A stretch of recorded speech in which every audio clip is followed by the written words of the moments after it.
Okay, John Blount, that's the first question. Hey, Anthony. In terms of playing within the offense, obviously you played for J.R. Holmes at South. His heel stomping on the court, he wants guys to move the ball. It seems like you're moving the ball a lot and playing within the offense. I mean, how much do you feel like that's part of the influence of where you came from in terms of playing within yourself and the offense here at IU? Yeah, I think that was a big part of it. I mean, it gave me a really good baseline for the fundamentals that I need to have to be able to be a team player and have success and make my teammates better. So I think that definitely helped, and he was really good at disciplining us and helping us stay within the system. And I think I've kind of carried that over to IU, and that's benefited me.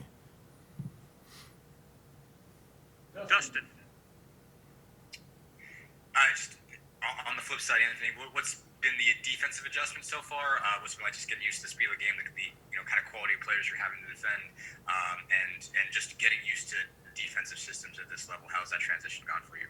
It's actually been fairly straightforward. I mean, I got a lot of defensive work from my high school team, and our coaches there really prepared us and scouted just how we scout for college games here. So I feel like I'm pretty prepared in terms of the fundamentals and knowing where I need to be and being in the right position. And it's just a matter of continuing to get stronger and faster for me because I feel like I have most of the other stuff down in terms of being where I have to be and doing the right thing.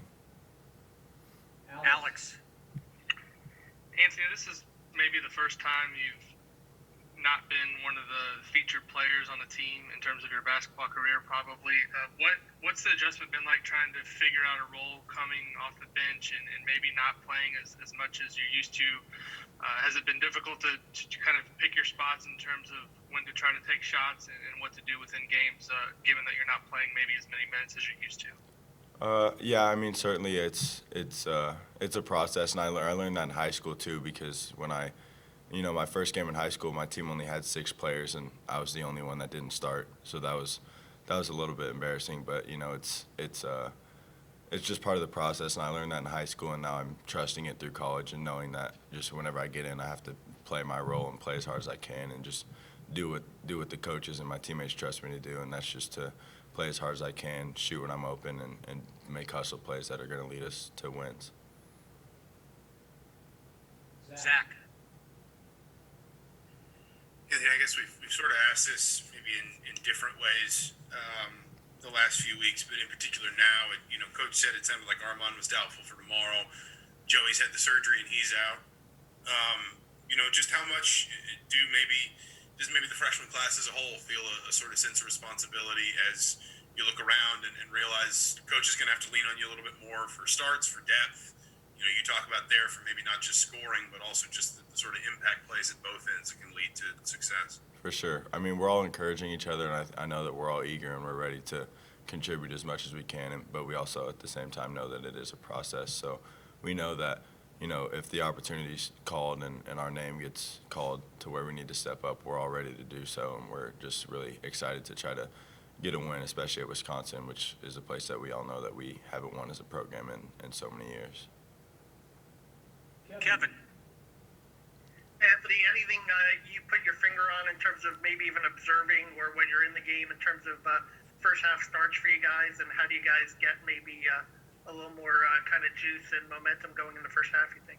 I think it's honestly just loosening up. Like we get good shots, so I mean, it's just a matter of being able to step up and knock them down, which I do believe is going to come as we keep working off the court and just we keep believing in ourselves and just be ready to shoot. And I think that kind of thing is going to really pay off for us because we are getting good shots and we know that we're capable of knocking them down. So when those start to fall at the rate that we know that they can, I think that we're going to be a really great team. Mike Schumann.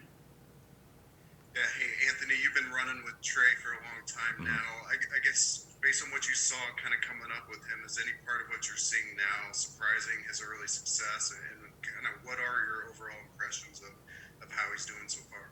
Yeah, I'm not surprised at all. I mean, I know growing up, obviously his dad's coached him his whole life, so he knows a lot about the game. And I know that he was always, just excited as me to put the jersey on and to be able to contribute however we can. So I know that I knew he was going to be ready whenever his name got called, and I know that he's doing his thing and he's showing people, why why he got recruited in here, why he's one of the best players on the program. And I think that I have seen this coming for a long time, just knowing him and knowing what he prioritizes in a team, a team focus. So I think that it is definitely something that I saw coming for a while, for sure. Alec. Hey, Anthony. After now a couple Big Ten games under your belt, can you just talk about the difference in kind of the physical play that the Big Ten has compared to kind of the non-conference? Yeah, it's a whole nother level. There's you can't have games where you're just slacking off or you're taking plays off or anything like that, because in the Big Ten, it's going to come back to bite you. I mean, you've got the top and the bottom of the conference. You can win or lose whenever you don't come ready to play. So I think that's kind of been the thing that we've realized the most, is just that, like, you have to come out strong, you have to come out ready, but you also have to finish strong. You have to finish, with the mindset that you're going to do whatever it takes to win, because it's not a non-conference gimme game where you're playing some smaller school. It's everyone on the court is a great player, so it's definitely a difference. But I think that it's something that our team is embracing. John. Coach Miller has said several times that you just work so hard, and that's something that you've made an impression with. I mean, how have you been able to make that impression? Is it just getting to the gym early, putting up extra shots? Is it just going every rep and set really hard in practice? And he said multiple times as well that you're really, really close, and that, you're to contributing. And does he make that evident to you? Does he tell you? And can you feel you're getting close? Yeah, for sure. I mean, the most recent thing I've kind of picked back up is I've started to make 500 threes per day, and I've trying to hold myself accountable to doing that every day, because I know it's going to not only, make me a better shooter, but it's going to increase my confidence. And I think that that's one of the biggest things for me, is just to be confident in my game and confident in what got me here. So that's kind of been my newest thing that I've been working on. But, yeah, I mean, I try to get as much extra work as I can, and then, during practice or whenever with the team, I just try to be a leader through my actions and working as hard as I can.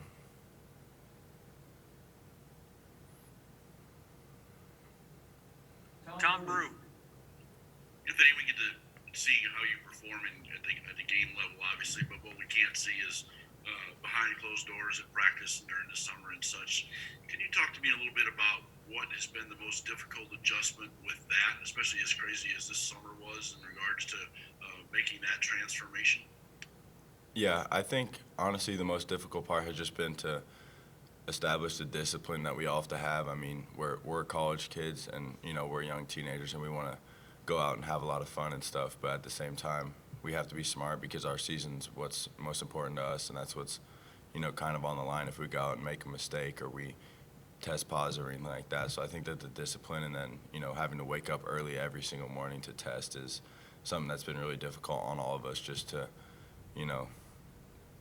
have to sacrifice a lot of things to be here. But I know that at the end of the day, it's going to be worth it for all of us.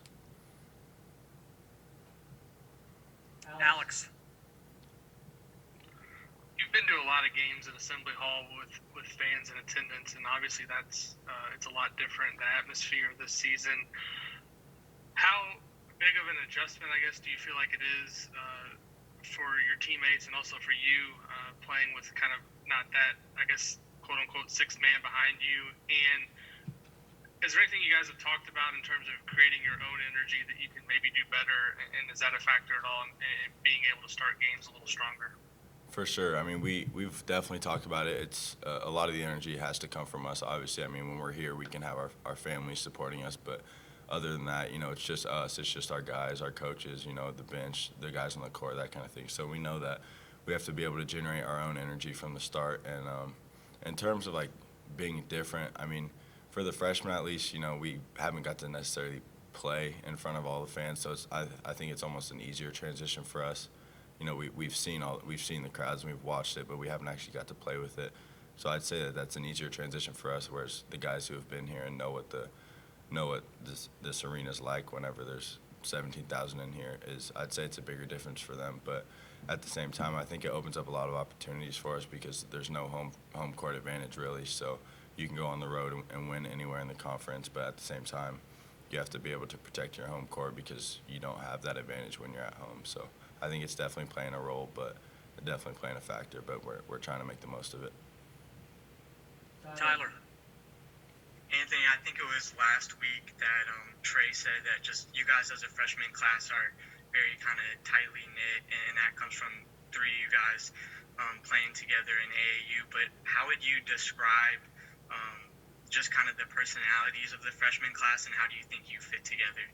Yeah, I mean, I think we contrast each other perfectly. I mean, you know, we're all obviously on the court. We love to win and that kind of stuff, but off the court, we're you know, always ready to have fun and hang out with each other and you know, just spend time together, get to know each other, talk about whatever we need to, whether it's, you know, relationship stuff or, you know, just anything really. So I think that definitely is going to pay off for us in the long run because we're so close off the court and you know, we love to be around each other. So as you know, as our roles continue to grow in the program and we start to get older, I think it's going to really help us.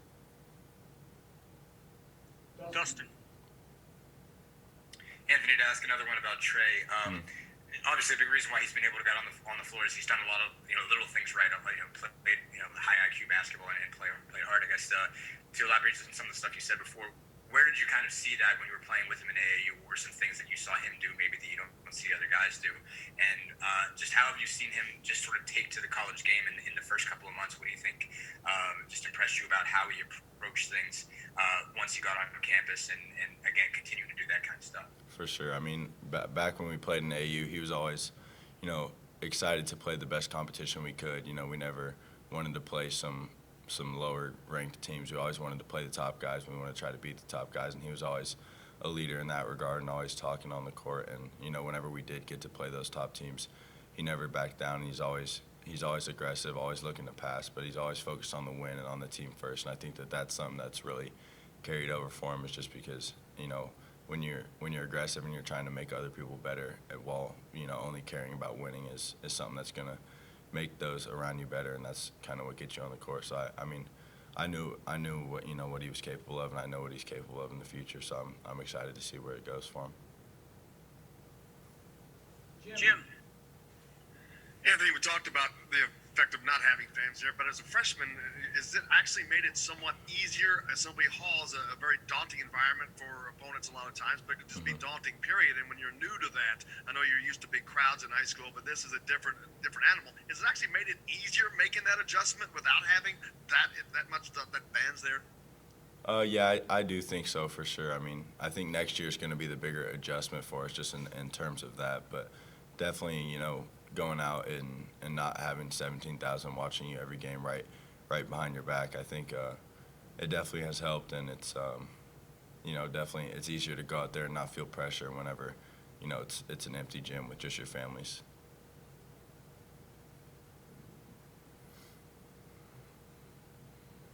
Tom, then we'll finish up with Zach. Anthony, you and the other three freshmen, not only teammates, of course, but roommates as well. What's the dynamic? As much as you guys are bubbled, especially, what's the dynamic like at home there with the four of you together, and how all that goes every day?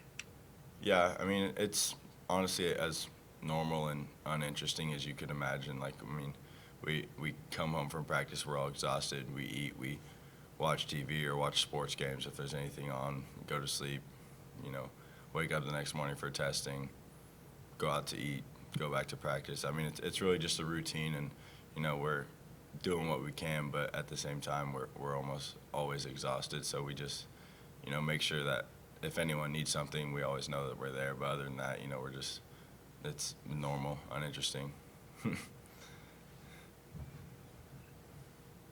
Last question, Zach. I guess kind of a follow-up on the dynamic, and I think we talked to Trey about this maybe a week or two ago. Three of you played together in high school. You've known each other for a long time. I mean, what was the process like for Jordan?